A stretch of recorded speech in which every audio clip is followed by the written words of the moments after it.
வணக்கம். நம்ம நாலடியார்ல இது வரைக்கும் 14 அதிகாரம் பார்த்திருக்கோம். கல்வி வரைக்கும் பார்த்தோம். அடுத்தது பொருட்பால்ல அடுத்து வரக்கூடியது குடிப்பிறப்பு. குடிப்பிறப்பு அப்படிங்கிறது உயர்ந்த குடியில பிறந்தவர்களுக்கு உயர்ந்த தன்மைகள் இருக்கும், அவர்கள் நல்வாளர்களாக இருப்பார்கள் அப்படிங்கிறது ஒரு நம்பிக்கை. அது பழைய நூல்கள் எல்லாமே சொல்றத நம்ம பார்க்க முடியுது. அதனால இந்த அதிகாரத்துல குடிப்பிறப்பு அப்படி இருக்கிறவர்கள், அந்த நல்ல குடியில் பிறந்தவர்கள் எத்தன்மை உடையவராக இருப்பார்கள் அப்படிங்கிறதுதான் இந்த பாடல் சொல்லுது. நாலடியார் எழுதப்பட்ட காலத்துல அதுக்கு 4 வர்ணங்கள் அப்படின்னு சொல்லப்படக்கூடிய அந்த வர்ண கோட்பாடுல அதுக்கு நம்பிக்கை இருந்திருக்கிறது. வர்ண கோட்பாடு படி மனிதர்களை பேசக்கூடிய வழக்கம் நாலடியார்ல காணப்படுகிறது. முன்னாடி சில அதிகாரங்களையும் நம்ம அதை பார்த்தோம். இது நல்ல உயர்குடியில் பிறப்பது அப்படிங்கிறதுல அந்த குடியில பிறந்தவர்களுக்கு என்ன மாதிரியான தன்மைகள் இருக்கும், அவர்கள் மாதிரியான மானுட பண்புகளை உடையவர்களாக இருப்பார்கள் அப்படிங்கறதான் இந்த அதிகாரம் சொல்லக்கூடிய செய்தி. 10 பாடலையும் அதுதான் வருது. சரி, பார்ப்போம். முதல் பாடல். உடுக்கை உளறி உடம்பு அழிந்த கண்ணும் குடிப்பிறப்பாளர் தம் கொள்கையின் குன்றார். இடுக்கண் தலை வந்த கண்ணும் அரிமா கொடி புல் கடிக்குமோ மற்று. ரொம்ப நல்லாவே புரியுதுதான், நம்ம பெரிய விளக்கம் எல்லாம் இல்லாமையே இந்த பாடலை புரிந்து கொள்ளக்கூடியதுதான். இடுக்கண் தலை வந்த கண்ணும், இடுக்கண்னா துன்பம், நமக்கு தெரிஞ்சதுதான், குரல்ல நம்ம அடிக்கடி படிச்சதுதான். இடுக்கண் வருங்கால் நகுக அதனை அடுத்து ஊறுவது அத்தொப்பதில். இடுக்கண் வரும்போது துன்பம் வரும் வேளையிலே சிரிங்க, அதேதான். துன்பம் இடுக்கண் என்றால் துன்பம். துன்பம் தலை வந்த கண்ணும், துன்பம் தன்னுடைய தலைமேல் அமர்ந்திருந்த கண்ணும் கூட அரிமான சிங்கம். சிங்கம் கொடி புல் கடிக்குமோ மற்று. அது தன்னுடைய தன்மை மாறி, ஒரு சிங்கம் தன்னுடைய தன்மையிலிருந்து மாறி அது ஒரு கொடி புல், நீட்டு வளரக்கூடிய இருக்கக்கூடிய புல். கொடி புல் நல்லா இருக்குல்ல இந்த வார்த்தை. ஆக்சுவலா புல்ல நம்ம கொடி புல்னு சொல்றது இல்ல, ஏன்னா கீழே அது கொடி படர்ந்திருக்கும். அருகம்புல் கொடி போல அப்படியே ஒரு வேற அப்படி கிள்ளனோம்னா அப்படியே தொடர்ந்து வரும், அப்படியே தொடர்ந்து ஒன்னொன்னா அப்படியே வரும். அதனாலதான் ஆள் போல் தழைத்து போல் வேரோடி மகிழ் போல் வாழ்க அப்படின்னு வாழ்த்துறதுல அருகு அப்படின்னா ஈவன் இந்த கதைகள்ல கூட சொல்லுவாங்க, சாணக்கியன் அருகம்புல்ல பிடிங்கிதான் சபதம் பண்றான் அப்படின்னு. அதாவது அப்படியே வேரோட ஒரு ஒன்னொன்னு குல தொடர்ச்சி இருக்கும் இல்லையா. அருகம்புல் அப்படியே ஒரு தொடர்ச்சியான ஒரு குல தொடர்ச்சியை சொல்ற மாதிரியான ஒரு தன்மையினால் அவர் எடுத்து அந்த சபதத்தை இட்டார் அப்படின்னு கதைகளை நம்ம படிக்கிறோம். அப்போ கொடிப்புல் ஒண்ணு அப்படி தொடர்ந்து வரக்கூடிய புல், அருகம்புல்லுதான் இது குறிக்குதுன்னு நினைக்கிறேன். அந்த புல்லை எங்கேயாவது சிங்கம் சாப்பிடுமா? அதுக்கு எவ்வளவு பசி இருந்தாலும், அது வேட்டையாட முடியாத ஒரு நிலையில இருந்தாலும் கூட அது ஒரு புல்லை உண்ணக்கூடிய சிங்கத்தை நம்ம பார்த்ததே கிடையாது. அதனுடைய தன்மையிலிருந்து அது ஒருபோதும் விலகாது. அது பசிச்சு சாகுமே ஒழிய இப்படி ஏதாவது ஒண்ணு சாப்பிட்டு பொழைச்சுக்கலாம்னு சிங்கம் நினைக்காது. அப்ப சிங்கம் போன்ற இயல்புடைய மனிதர்கள், உயர்குடியில் பிறந்த பண்பாளர்கள் உடுக்கை உளறி, உடுக்கைன்னா மேல போட்டுக்கிற ஆடை, இடுப்புல ஆடை எது வேணாலும் இருக்கலாம். நம்ம நல்ல நமக்கு இந்த வார்த்தை அதிகமா அறிமுகமானது இந்த குரல்பாலதான். உடுக்கை இழந்தவன் கை போல் ஆங்கே இடுக்கண் களைவதாம் நட்பு. இதுலயே இந்த 2 இடுக்கண் உடுக்கை 2 வந்துருச்சு. அதாவது உடம்புல இருந்து துணி விலகும் போது கை எடுக்கட்டுமா செய்யட்டுமா, உன்னுடைய ஆடை எடுத்து மேல போடட்டுமா அப்படிலாம் கேட்கறது இல்ல. அது அது விழப்போகுதுங்கிற அந்த எண்ணம் வரும், அந்த ஒரு உணர்வு தோன்றும் போதே கை வேகமாக எழுந்து அந்த ஆடையை சரி செய்து விடுகிறது. ஒன்று மேல போட்டுக்கிற ஆடையா இருக்கலாம், அந்த இடுப்புல கட்டிக்கிற ஆடை எதுவாக இருந்தாலும் கை அந்த உடம்பினுடைய அனுமதியை கேட்பதில்லை, அல்லது அதனுடைய உபசாரத்துக்காக காத்திருப்பதில்லை. அது ஓடி அது அது அந்த ஆடையை சரி செய்கிறது. அது போல அப்படின்னு இந்த குரல்ல வரும். இங்க உடுக்கை உளறி, இந்த மேல போட்டிருக்கிற ஆடையெல்லாம் உலர்ந்து அது கிழிந்து அது ஒன்றுமே இல்லாம போன, அதாவது கண், இடுக்கண் வாழை உடம்பு அழிந்த கண்ணும், அந்த தேகம் எல்லாம் மெலிந்து நலிவடைந்த கண் கூட குடிப்பிறப்பாளர் தம் கொள்கையின் கொள்கிறார். நல்ல குடியில் பிறந்தவர்கள் தங்களுடைய நிலையிலிருந்தான் இழிந்து சரி வாழ்வதற்காக ஏதாவது ஒன்று செய்தே ஆகும் என்று சொல்லி தங்களுடைய நிலையிலிருந்து மாற மாட்டார்கள். எப்படி என்றால், எவ்வளவு துன்பம் வந்தாலும் எப்படி சிங்கம் கொடிப்புல்லை கரித்து வாழ நினைக்காதோ அது போல குடிப்பிறந்தவர்கள் தங்களுடைய இயல்பிலிருந்து வழுவ மாட்டார்கள் அப்படிங்கிறதுதான் இந்த பாடல். உடுக்கை உளறி உடம்பழிந்த கண்ணும் பிறப்பாளர் தம் கொள்கையின் குன்றார். இடுக்கண் தலை வந்த கண்ணும் அரிமா கொடிப்புல் கடிக்குமோ மற்ற. நல்லா இருக்கு இல்லையா அந்த பாட்டு? ஒரே நிமிஷம், இதுக்கு வேற ஏதாவது உதாரண பாடல்கள் இருக்கான்னு பாத்துருவோம். நிறைய பாடல் உதாரண பாடலா இருக்கு. ஊழி பெயரினும் தாம் பெயரார் சான்றாண்மைக்கு ஆழி எனப்படுவார். சான்றாண்மைக்கு ஆழி. ஆழினா கடல். கடல் ரொம்ப ஆழமானது, அகலமானது, நீளமானது, விசாலமானது. இப்ப சான்றாண்மை என்ற குணம் உடையவர்கள், அதற்கு ஆழி என்று சொல்லப்படுபவர்கள், ஊழி பெயரினும் தாம் பெயரார். இந்த ஊழியை, இந்த உலகமே ஊழியாக, ஒரு ஊழி முடிந்து அடுத்த ஊழி வரக்கூடியதாக மாறுவதாக இருந்தாலும் கூட தங்களுடைய கொள்கையிலிருந்து மாற மாட்டார்கள் அப்படிங்கிறது குறள் பாதா. இதுவும் குறள் தான். 989வது குறள். இதுக்கு நிறைய உதாரண பாடல்களை இந்த புத்தகம் கொடுக்கிறது. அதாவது சரஸ்வதி முகால் புத்தகம் நிறைய இது கொடுக்குது. இன்னொரு நல்ல பாடல் ஒண்ணு மட்டும் பார்ப்போம். சந்தன மென்புரடு தான் தேய்ந்த காலத்தும் கந்தம் குறைபடாது ஆதலால் தந்தம் தனம் சிறியராயினும் தார்வேந்தர் கேட்டால் மனம் சிறியராவரோ மற்று. இது வாக்குண்டாம் அந்த இதுல வர்றது. அதாவது சந்தனத்தினால செய்யப்பட்ட ஒரு செருப்பை, குரடுன்னா காலில் போட்டுருக்கு, அதை என்னதான் நீங்க தேய்ச்சாலும் அதனுடைய சந்தன கடைசி துளி வரைக்கும் சந்தன வாசனையா தான் இருக்கும். ஒரு தேனினுடைய கடைசி சொட்டு வரைக்கும் அது தேனாதான் இருக்கும். அப்போ உயர்குடியில் பிறந்தவர்கள் அவர்கள், அதாவது செல்வ நிலைமையில இருந்தாதான் அவங்க அப்படி நிலையில தாழ்ந்து போயிட்டாங்கன்னா அவங்களுடைய நிலையில இருந்து தாழ்ந்து விடுவார்கள் என்பது கிடையாது. அவர்கள் எந்த மாதிரி இருந்தாலும் அவர்களுடைய பண்பு நலன்தான் விளக்கம் உரிமை ஒழிய அவர்கள் தங்களுடைய இருந்து தாழ மாட்டார்கள். இப்ப வரலாற்றில் நிறைய கதைகள்ல அது மாதிரி இதை பார்க்கலாம். சீரியட்டாலும் சீரியரே அப்படின்னு அதே வாக்குண்டாம். பொன்னின் குடம் உடைந்தால் பொன்னாகும் என்னாகும் மண்ணின் குடம் உடைந்த கால். இதுவும் வாக்குண்டாம்ல வர ஒரு பாடல் தான். அதாவது அந்த நீங்க அவ்வளோ பெருசுல இருந்து கிள்ளி எடுத்தாலும் அதே குணம்தான் இருக்கும். அது போல உயர்குடியில் பிறந்தவர்கள் சான்றாண்மை தன்மையிலிருந்து ஒருபோதும் மாற மாட்டார்கள் அப்படிங்கிறதா இந்த பாடலினுடைய பொருள். சரி, அடுத்த பாட்டு. புலி பசித்தாலும் புலை தின்னாது. அது நமக்கு வழக்கமா தெரிஞ்ச ஒரு பழமொழி தான். அதுவும் பழமொழி 400ல வரக்கூடியதுதான். தேய்த்தாலும் சந்தனக்கட்டை மனம் மாறாது, குப்பைக்குள் இருந்தாலும் குன்றிமணி குன்றாது. இதெல்லாமே இதுக்கு உதாரணமா சொல்லப்படக்கூடிய பாடல்கள். சரி, அடுத்த பாடு போலாம். சான்றாண்மை, சாயல், ஒழுக்கம் இவை மூன்றும் வான்தோய் குடிப்பிறந்தார்க்கு அல்லது வான்தோயும் மை தவழ் வெற்ப படா பெரும் பிறப்பு. ஒருவனுக்கு செல்வம் உடையவனாக இருக்கிறான், ஒருவன் சான்றாண்மையுடையவனாக இருக்கிறான். அப்ப செல்வம் உடையவன் கிட்ட இந்த நல்ல குணங்கள்லாம் வந்துருமா அப்படின்னா, செல்வம் உடைமை அப்படிங்கிறது ஒரு பொசிஷன் தானே தவிர அது நல்ல குணங்களுக்கு இருப்பிடம் என்று சொல்லப்படுவதாக ஆகாது. ஒருவன் செல்வந்தனாக இருப்பதனால ஒரு 4 பேரால பாராட்டப்படலாம், அல்லது அவனுக்கு கொஞ்சம் சமூகத்துல மதிப்பு இருக்கலாம், அது செல்வத்தின் காரணமாக. ஆனால் அவனுக்கு எல்லா சான்றாண்மை குணங்களும் இருக்குமா அப்படின்னா அது கேள்விக்குறிதான். அப்போ அவன்கிட்ட இயல்பாக ஒருவரிடம் செல்வம் வந்த போ இந்த சான்றாண்மைக்கான குணங்கள் எல்லாம், அடக்கம், ஒழுக்கம், இதெல்லாம் வந்துருமா அப்படின்னா அப்படி வருவதற்கான வாய்ப்பு ரொம்ப கம்மி. செல்வம் சேரலாம், செல்வத்தை ஈட்டுவது என்பது சிலருக்கு எளிதாக இருக்கலாம், ஆனால் சான்றாண்மை தன்மையோடு இருப்பது அப்படிங்கிறது அவ்வளவு எளிதான விஷயம் அல்ல. அதுதான் இந்த பாடல் சொல்லுது. சான்றாண்மை, சாயல், ஒழுக்கம் இவை மூன்றும் வான்தோய் குடிப்பிறந்தார்க்கு அல்லது வான்தோய், வானை முட்டக்கூடிய அளவிற்கு பெருமையுடைய அந்த குடிகள், அத்தகைய குடிகளில் பிறந்தவர்களுக்குத்தான் அந்த சான்றாண்மை அப்படின்னா அமைதி, எல்லாவற்றையும் எல்லா குணங்களையும் தம்மகத்தை கொண்டிருக்கக்கூடிய ஒரு அமைதி, அந்த சான்றாண்மையும். சாயல், சாயல் அப்படின்னா மேன்மை அப்படின்னு பொருள் சொல்றாரு. சாயல் அப்படின்னா 5 புலன்களும் வரக்கூடிய, 5 புலன்களையும் பயன்படுத்துவதனால வரக்கூடிய அந்த அமைதி, அந்த மேன்மை, அதை சரிவர பயன்படுத்துவதில் இருக்கக்கூடிய மேன்மை, சாயலுக்கு மேன்மை அப்படிங்கிற பொருளை இந்த இது தருது. ஒழுக்கம், ஒழுக்கம் நமக்கு எல்லாமே தெரியும், நல் ஒழுக்கங்கள்.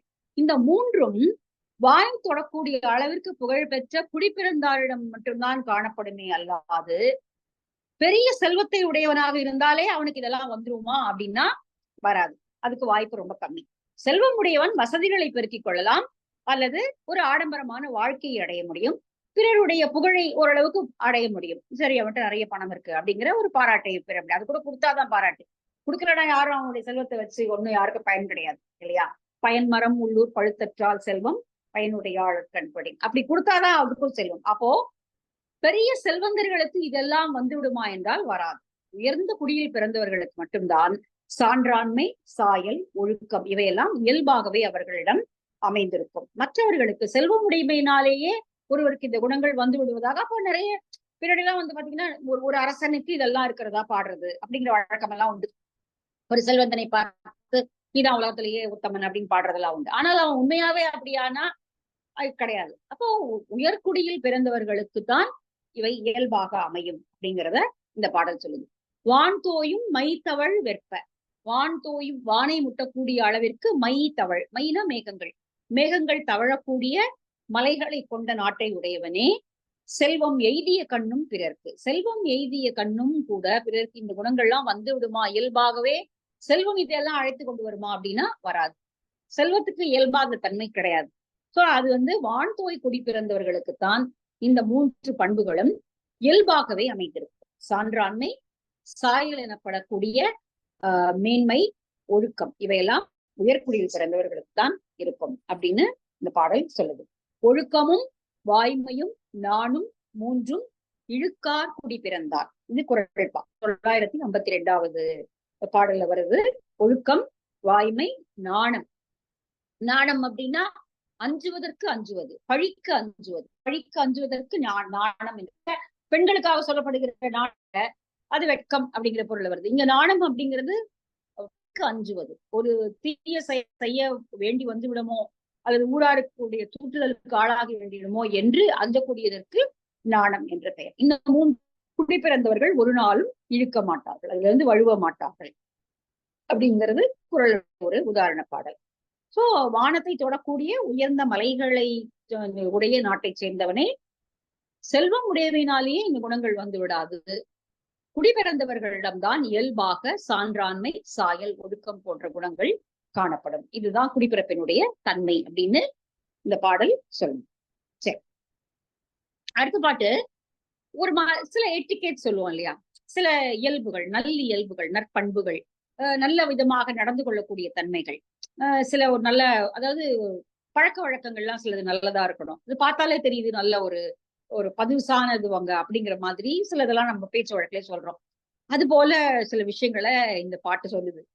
இருக்கை எழலும் எதிர் செலவும் ஏனை விடுப்ப ஒழிதலோடு இன்ன குடிப்பிறந்தார் குன்றா ஒழுக்கமா கொண்டார் கயவரோடு ஒன்றா உணரற் பாற்றன்று. அதாவது ஒரு குடிப்பிறந்தவர்களாக இருந்தால் அவர்கள் எப்படி நடந்து கொள்வார்கள், பொது வெளியில ஒரு சபைகள்ல எப்படி நடந்து கொள்வார்கள் அப்படிங்கிறதுக்கு இந்த பாடல் ஒரு சில விளக்கங்களை சொல்லுது. இருக்கை எழலும், இப்ப உட்கார்ந்துட்டு இருக்காங்க, யாரோ ஒருத்தவங்க உள்ள வராங்க அல்லது இந்த சபைக்குள்ள வராங்க அப்படின்னா உடனே எழுந்து நின்று அவங்கள வரவேற்கணும். இருக்கை எழலும், அமர்ந்துகிட்டே வாங்க அப்படின்னு சொல்லக்கூடாது. எழுந்து நின்று மரியாதையோடு அவர்களை, அவங்க என்ன மாதிரியாக கூட இருக்கலாம், யாராக வேண்டுமானும் இருக்கலாம், இருக்கை எழலும், இருக்கை எழலும், தம்மால் யாரை நீங்க வரவேற்கிறீங்களோ அவங்களை நீங்க எழுந்து நின்று வரவேற்று இருக்கை எழலும். எதிர் செலவும், எதிர் செலவும்னா உட்கார்ந்த இடத்துல இருந்தே நின்றுட்டு வாங்க வாங்க அப்படின்னு கூப்பிடக்கூடாது. போய் அங்க போய் கூட்டிட்டு வரணும். போய் முன்னாடி போய் அவங்க வாசல் அடிக்கிறாங்கன்னா முன்னாடி போய் கூட்டிட்டு வரணும். எதிர் செலவும் ஏனை விடுப்ப ஒழிதலோடு, அதே போல அவர்கள் வந்து கிளம்பும் போது அவங்க பின்னாடியே போய் அவங்க நின்னாங்கன்னா நின்று, அவங்க திரும்ப கிளம்புனாங்கன்னா கூடவே போய் அவர்களை வழி அனுப்பி விட்டு வர வேண்டும். ஒரு மன்னனுடைய புறநானூறுல ஒரு பாட்டு வரும், அவன் எப்படி 7 அடி நடந்து வந்து உன்னை வழி அனுப்புவான் அப்படின்னு வரும். அது ரொம்ப அழகா இருக்கும் அந்த பாட்டு. அவன் வந்து ஒரு மன்னனுக்கு அது தேவையில்லை. ஒரு மன்னனுக்கு வந்து இரவலனை, ஒரு புறவலனை, ஒரு புலவனை அப்படி வழி அனுப்பணுங்கிற அவசியம் கிடையாது. ஏன்னா அவன் ஏற்கனவே இவனே இறந்து போகிறதுக்காக தான் போறாங்க. ஆனா அவன் உன்னை வழி அனுப்பும் போது அப்படி வழி அனுப்புவான் அப்படின்னு ஒரு பாட்டு உண்டு. எனக்கு அந்த பாடல் இப்ப தட்ட நினைவுல வரல, பெருமா சொல்றேன். கூடவே 7 அடி வந்து நடந்து வந்து அவன் உன்னை வழி அனுப்பி விட்டு போவான். அப்போ ஒரு மன்னனாக அவ்வளவு உயர்ந்த இடத்துல இருக்கிறவன் ஒரு விருந்தினராக வந்தவனை எப்படி உபசரித்து, எவ்வளவு தன்மையோடு உபசரித்து அனுப்புகிறான் அப்படிங்கிறது ஒரு நல்ல பண்பாக, இந்த மன்னனுடைய நல்ல பண்பாக அது அந்த பாடல் சொல்லுகிறது. அப்போ இதுவும் வந்து நல்ல குடியில் பிறந்தவர்களுக்கு இது இயல்பாகவே இருக்கு. அவர்களுக்கு வந்து யாரும் இதை சொல்லித்தர வேண்டியதில்லை, அல்லது அச்சத்தின் காரணமாக அவர்கள் செய்ய மாட்டார்கள். அவள் கடைசி வரியை தான் சொல்லுது, கயவரோடு ஒன்றா உணரற் பாற்று அன்று. குடிப்பிறந்தாருக்கு இது இயற்கையாகவே இருக்கும் இந்த பண்பு. ஆனால் கயவர்களுக்கு இருப்பது போல தோன்றினாலும் அதுக்கு காரணம் இருக்கும். அச்சத்தின் காரணமாகவோ வேற காரணங்களால அப்படி ஒரு தன்மை இருக்கலாமே ஒழிய அது இயல்பு இல்லை. ஒரு அரசனுக்கு பயந்து அல்லது ஒரு செல்வந்தனுக்கு பயந்து அப்படி செய்யலாமே ஒழிய அவங்க இயல்பாக அதை செய்ய மாட்டாங்க. இன்னொன்னு, கயவராக இருப்பவர்களுக்கு பிறரை மதிக்கின்ற பண்பு இருக்காது. அதனால அவங்க அதை செய்ய மாட்டாங்க. யார் வந்தா எனக்கு என்ன அப்படின்னு உட்கார்ந்துருக்கிறது, கால் மேல கால் போட்டு உட்கார்ந்துருக்கிறது அப்படிங்கிற மாதிரியான விஷயங்கள் எல்லாம் இன்னைக்கும் நம்ம ஊர்ல வந்து கால் மேல கால் போட்டு உட்கார்றது அப்படிங்கிறது வந்து விருந்தினருக்கு தரக்கூடிய அவமரியாதைன்னு நினைக்கிற மாதிரியான தன்மைகள்லாம் இங்க இருக்கு. அப்போ ஒருத்தர் வராங்க அப்படின்னா நம்மளால உபசாரம் செய்யப்பட வேண்டியவர்கள் ஒருவர் வருகிறார் என்றால் அவரை இருக்கையிலிருந்து எழுந்து நின்று வரவேற்க வேண்டும். இருக்கை எழலும் எதிர் செலவும் முன்னோர் என்று அவர்களை வரவேற்று அழைத்து கொண்டு வர வேண்டும். ஏனை விடுப்ப ஒழிதலோடு, அது போல அவர்கள் கிளம்பும் போது அவர்களை வாசல் வரை கூடவே சென்று பின்னாடியே சென்று அவர்களை அனுப்பிவிட்டு வருதல். இதெல்லாம் குடிப்பிறந்தார் இயற்கையாக இந்த குணங்களை கொண்டிருப்பார்கள். அது எவ்வளவு வந்து நுண்ணிப்பா இதெல்லாம் ஒருத்தர் வீட்டுக்கு போனா எப்படி இதை கவனிக்கிறாங்க, ஒரு சபைக்கு போனா எப்படி கவனிக்கிறாங்க. நம்ம முன்னாடி ஒரு 4 கோடின்னு ஒரு பாட்டு படிச்சோம். முன்னாடி ஔவையாருடைய பாட்டுல வரும், 4 கோடி மதியாதார் முற்றம் மதித்தொருக்கார் சென்று மிதியாமை கோடி வரும், உண்ணீர் உண்ணீர் என்று ஊட்டாதார் தம்மனையில் உண்ணாமை கோடி தரும் அப்படின்னு 2. மத்த 2 இதோட சம்பந்தம் இல்ல. சாப்பிடுங்க சாப்பிட சொல்லி கெஞ்சாத வீட்டுல போய் கை கூட நினைக்க கூடாது.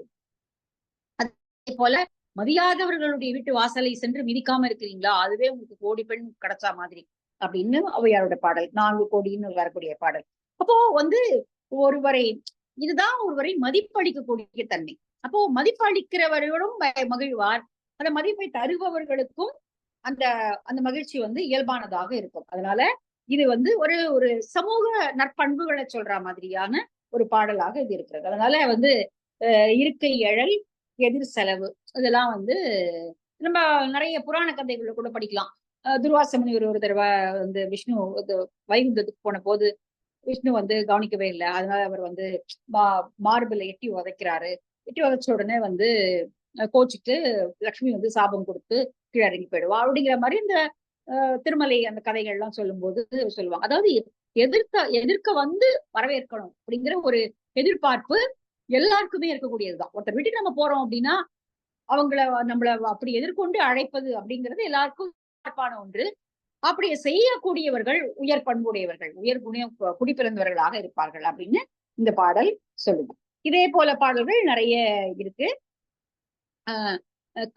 காணூரில் எழுந்திருத்தல், காதலித்து எதிரே செல்லல், பேணி நன்மொழிகள் சொல்லல், பின்பு போய் செல்ல நிற்றல், ஆணியா ஞானிக்கு இவ்வாறானவை செய்தன் மெய்யே. இது பழைய பாடல் ஒன்று. இது யார் பாடியதுன்னு தெரியல, பழம்பாடல் மற்றும் கொடுத்திருக்காங்க. காணூரில் எழுந்திருத்தல், இதே பாட்டனுடைய மீனிங் தான் அது சொல்லுது. காணூரில் எழுந்திருத்தல், பார்த்த உடனே எழுந்து நிற்பது. காதலித்து எதிரே செல்லல், சும்மா வேண்டாம் வெறுப்பா இல்லாம காதலித்துன்னு மிகுந்த விருப்பத்தோடு அவர்களை எதிர்கொண்டு அழைத்தல். சோ இதெல்லாம் வந்து உயர்குடி பிறந்தவர்கள் அப்படின்னு 4 பாடல் சொல்றது. நல்லா இருக்கு இல்லையா? இருக்கை எழலும் எதிர் செலவும் ஏனை விடுப்ப ஒழிதலோடு இன்ன விடுப்பொழிதலோடு அப்படின்னா பின்னாடி கூட அவர்களை வாயில் வரை விடுப்ப ஒழிதலோடு இன்ன குடிப்பிறந்தார் குன்றா கொண்டார். அவர்களுக்கு குன்றாமல் யாரும் சொல்லித்தராமலேயே இந்த ஒழுக்கம் அவர்களுடைய இயல்பில் கயவரோடு ஒன்றா உணரற்பாற்று அன்று. இது கயவர்களுக்கு இந்த தன்மைகள் இருக்க வாய்ப்பு குறைவு. அப்படி இருக்காது. அப்படி இருந்தாலும் சில நேரங்கள் அது வெளிப்பட்டாலும் கூட அது அச்சத்தின் காரணமாக வெளிப்படுமே அல்லால் உண்மையான மேன்மை குணத்தோடு அது வெளிப்படாது அப்படிங்கிறத இந்த பாட்டு சொல்லுது. சரி, அடுத்த பாடல். நல்லவை செய்யின் இயல்பாகும், தீயவை பல்லவர் தூற்றும் பழியாகும். எல்லாம் உணரும் குடிப்பிறப்பின் ஊதியம் என்னோ உணரும் ஒருவர்க்கு எனின். ஊதியம் அப்படின்னா பயன். என்ன ஊதியம்? ஊதியம்னா வாழ்நாளுக்குரிய ஊதியம் எது அப்படின்னு முன்னாடி ஒரு பாட்டுல படிச்சோம், நிலையாமை அதிகாரம் படிக்கும் போது படிச்சோம். இந்த வாழ்நாளுக்கு ஊதியம் என்ன, இந்த உலகத்துல நல்லபடியா வாழ்ற இந்த வாழ்நாளுக்கான ஊதியம் என்ன இருக்கு அப்படின்னு ஒரு பாட்டு முன்னாடி படிச்சோம். அப்போ நல்லனவற்றை செய்தல் அப்படிங்கிறது வந்து நமக்கு இயற்கையான தன்மை. நல்லவற்றை செய்தால் அது தனக்கு இயன்ற காரியமாகும். தீயவற்றை செய்தால் அது பலரால் தூற்றப்படக்கூடிய செய்தியாக ஆகும். இத வந்து இந்த குடியின் கண் பிறந்தவர்களுக்கு இது இயல்பாகவே தெரியும் என்பதனால இதை எப்படி இதை வந்து இது நல்ல குடி பிறந்தவர்கள் இதை இயல்பாகவே பெற்றிருப்பார். நல்லவை செய்யும் இயல்பாகும், தீயவை பல்லவர் தூற்றும் ஆகும் அப்படிங்கிற தன்மையும் இந்த இந்த புரிதல் வந்து நல்ல குடி பிறந்தவர்களுக்கு இயல்பாகவே. அதனால அவர்களை பாராட்டும் என்கிற தனிப்பட்ட ஒன்று என்று இருக்கிறது. உணரின் குடிப்பிறப்பின் ஊதியம் என்னோ உணரும் ஒருவர். உணரும்னா அதை பெற்றிருக்கக்கூடிய ஒருவரை நாம் எதுக்கு பாராட்டு சொல்லணும்? அது அவர்களுக்கு இயல்பு. இயல்பாகவே அந்த குணங்களை பெற்றிருக்கிறார்கள். அதனால அவர்களை தனிப்பட்டு ஒருவரை நாம் அந்த அந்த மாதிரி குடிப்பிறந்தவர்களை நாம் பாராட்டு சொல்ல வேண்டியது என்பது எதுவும் கிடையாது. அதனால நன்றி என்று வியந்து அவங்க இப்படி பண்ணிட்டாங்களா என்று வியந்து சொல்ல வேண்டியதில்லை. அதுதான் அவங்களுடைய இயல்பே. தேன் இனிக்குமே அப்படியா அப்படிங்கிற நம்ம வந்து அதிசயப்பட வேண்டியதில்லை. தேனுடைய இயல்பு இனிப்பதுதான். அப்ப நல்ல குடி பிறந்தவர்கள் இவற்றையெல்லாம் இயல்பாகவே பெற்றவர்களாக இருப்பார்கள். அதனால அதை நாம் தனியாக வியந்து பாராட்ட வேண்டிய ஒன்று என்பது இல்லை அப்படிங்கிறதா இந்த பாட்டினுடைய சொல். நல்லொழுக்கமாக நடந்தால் நல்ல குடி. ஒரே நிமிஷம். அது இதேதான். அதாவது நல்ல குடி பிறந்தவர்களுக்கு அது இயல்பானது. அவர்கள் இந்த இயல்பு தன்மையோடு நடந்து கொள்வார்கள். அப்போ இதுல வந்து தனியாக இதை சிறப்பித்து சொல்வதற்கு இதுல எதுவும் இல்லை. அது இயல்பாகவே அவர்களுக்கு, அதாவது இயல்பா இருக்கும். தேன் எப்படி இயல்பா இனிக்குமோ, வெள்ளக்கட்டி எப்படி இனிக்குமோ, அது போல நல்ல பிறந்தவர்களுக்கு இயல்பாகவே அது அமைந்திருக்கும். எல்லாவற்றையும் குடிப்பிறப்பினுடைய பயன் என்ன அப்படின்னா, அது குடியில பிறப்பதற்கு என்ன பயன்? அந்த குடியில நற்குடியில பிறந்தவனுக்கு இது இயல்பா அமைஞ்சிருக்கணும். செய்தால் நல்ல நன்மை பெருகும் என்றும், அல்லது செய்தால் பிறர் பழி தூற்றுவார்கள் என்பதும் குடிப்பிறந்தாருக்கு இயல்பாக அமைந்திருக்க வேண்டியது அமைந்திருக்கும். அதனால அதை தனிப்பட்டு சொல்லியது இல்லை. அப்படி சொல்லணுங்கிற அவசியம் இருந்ததுன்னா அவன் குடிப்பிறந்தான் என்று சொல்வதற்கு என்ன அர்த்தம் இருக்கிறது? ஒரு அர்த்தமும் இல்லை, இல்லையா? அதனால இதுவை இயல்பாக அவர்களுக்கு அமைந்திருக்க வேண்டிய ஒன்று அப்படிங்கிறத இந்த பாடல். சரி, ரொம்ப இயல்பான பாடல்கள் தான். ரொம்ப அதிகமா இருக்க வேண்டியது இல்லாத ஒரு இயல்பான பாடல்களாக இருக்கு. சரி, அடுத்த பாட்டு போலாம். 145. கல்லாமை அச்சம், கயவர் தொழில் அச்சம், சொல்லாமை உள்ளுமோர் சோர்வச்சம், எல்லாம் இறப்பார் கொன்று ஈயாமை அச்சம், மரத்தாரின் மானா குடிப்பிறந்தார். இதெல்லாம் இவர்களுக்கு, குடிப்பிறந்தவர்களுக்கு அச்சம் தரக்கூடிய செயல்கள். எதெல்லாம் அச்சம் தரக்கூடிய செயல்கள் அப்படின்னா, அதாவது மாட்சிமைப்பட்ட குடிப்பிறந்தவர்களுக்கு மானா குடிப்பிறந்தார். மாட்சிமை, மான்னா மாட்சிமை தங்கிய, மாண்புமிகுன்னு சொல்றோம் இல்லையா, மாட்சிமை தங்கிய அந்த குடிப்பிறந்தவர்களுக்கு கல்லாமை அச்சம். கல்வி கற்காமல் இருப்பதை அவர்கள் அச்சத்தோடு நோக்குவார்கள். ஐயோ படிக்க முடியலையா அப்படிங்கறத வந்து, கல்வி கற்றல் இல்லையா அப்படிங்கறத அவங்க அச்சத்தோடு, கல்லாமல் இருப்பதை அவர்கள் அச்சத்தோடு எதிர்கொள்வார்கள். அதாவது படிப்பது, வாசிப்பது அல்லது கல்வி கற்பது என்பது அவர்களுக்கு இயல்பாக வர வேண்டியது. இப்ப கல்லாமை அச்சம். அவர்கள் எதெல்லாம் பார்த்து அஞ்சுவார்கள்? குடிப்பிறந்தவர்கள் எதெல்லாம் பார்த்து அஞ்சுவார்கள் அப்படின்னா, கல்லாமையை பார்த்து அஞ்சுவார்கள்.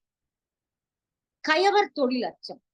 கீழ்மக்களுடைய தொழில்களாகிய பொய், களவு, புறம் பேசுதல், பொய் சாட்சி சொல்லுதல், தீவற்றை செய்தல், இது இவர்கள் எல்லாம் அவர்கள் அஞ்சுவார்கள். இதெல்லாம் செய்யணுமா என்று அஞ்சி நடுங்குவார்கள். கயவர் தொழில் அச்சம். கயவர்கள் தொழில்களாக கொண்டிருக்கக்கூடிய பிறவற்றை அவர்கள் திரும்ப. அப்படி தொடர்ந்து பேசலாமா நித்யா? இது நம்ம அடுத்த வாட்டி எடுத்துக்கலாங்களா? அந்த 5வது.